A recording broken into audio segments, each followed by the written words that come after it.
Thank you, and good morning, everybody. As Jasneet said, we are working with Jasneet and her team to develop a toolkit to assist first local elected leaders and city and county staff in how to communicate about climate change and sea level rise.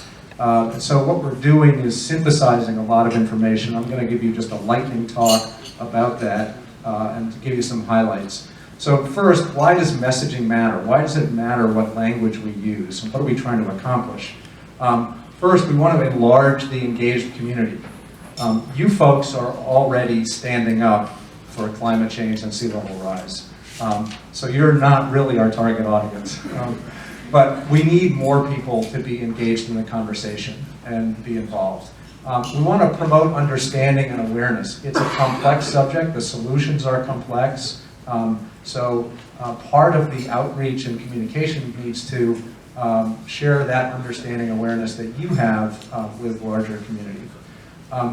We want to encourage collective discussion. It is going to take collective action to address this challenge over the long term. So it is the ongoing discussion that happens over the next several decades that really matters here. So we want to think about that collective discussion, and this collaborative is the foundation of that. We want to motivate action and change. That's individual action about reducing the burning of fossil fuels, and it is also the collective action of our adaptation strategies and what we're doing to address the challenge. So I want to talk a little bit about what the social science says about communicating on climate change and indeed lots of social issues. I'm going to start with the things that don't work. That we all have mental and emotional frames in how we listen to things. And so this is based on research about those frames that we all have. And there are certain frames that are conversation closers. I'm sure we've all had this reaction. You're listening to something and you kind of go, oh, that's not right, and you tune out the rest of the conversation, right? So the first few are that fear, anxiety, doom, and gloom don't work. There's been lots of that, but it is actually a conversation closer. And so we want to think about a different way of approaching the communications. People are concerned about climate change. Sydney's information actually matches a lot of the national research about the level of awareness and concern about climate change. But many people still misunderstand the problem. It's surprising how many people think when we talk about climate change, we're talking about the ozone layer. Things like that. So there is a need for some more education and information about just the basics.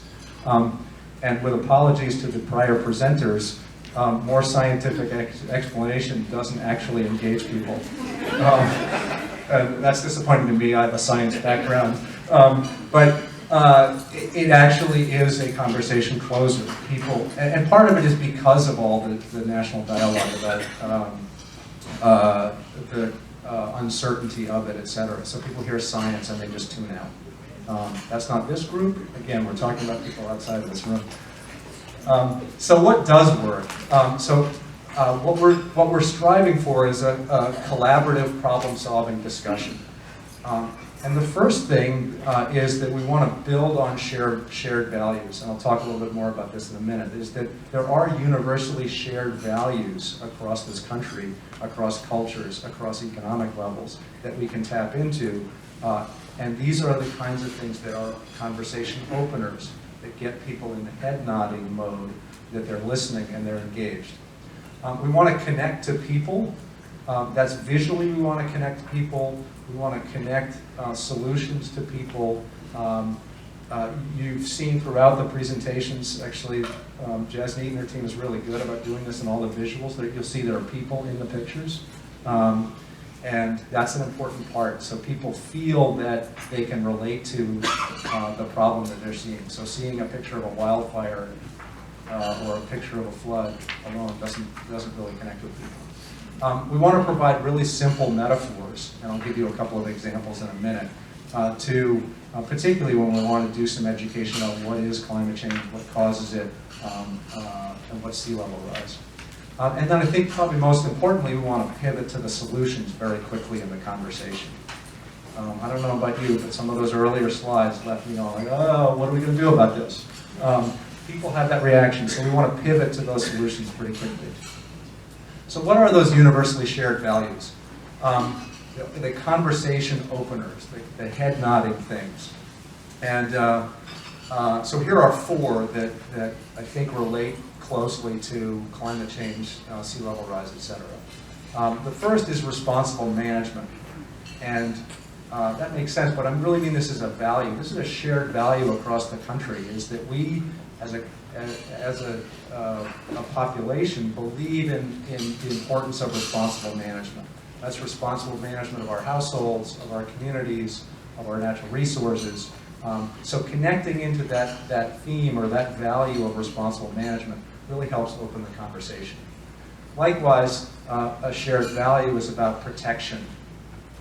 That we want to protect the things that we value.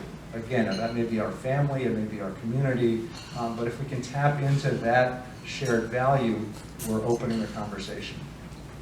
There's also a shared value around interconnectedness. It may be hard to imagine right now because lots of things are disconnected, but it is a shared value, and if we can tap into it, again, we open the conversation. So our communities are connected, we are connected with each other, our transportation system is connected. So if we can reference those kinds of things, people share that value. And lastly, this country is built around innovation. That's particularly true in this county. It's an innovative economy that's here, but again, that's a shared value across cultures in this country. So when we can tap into those as part of our messaging, it really makes a difference. So let me give you a couple of example metaphors, and these come from the Frameworks Institute, who's done a lot of empirical research on how people respond to messages, and then these are a couple of specific ones they've done on climate change. So the first is regular and rampant CO2. And this is to talk about the human impacts on the climate and to address the perception among many that, oh, CO2 is a natural thing. Well, there is a regular CO2 emissions, and there are rampant CO2 emissions from the burning of fossil fuels. Another one is the heat trapping blanket. So that's a basic mechanism of climate change in a very simple visual metaphor. Using these kinds of simpler metaphors can help with the education and get to the real issues.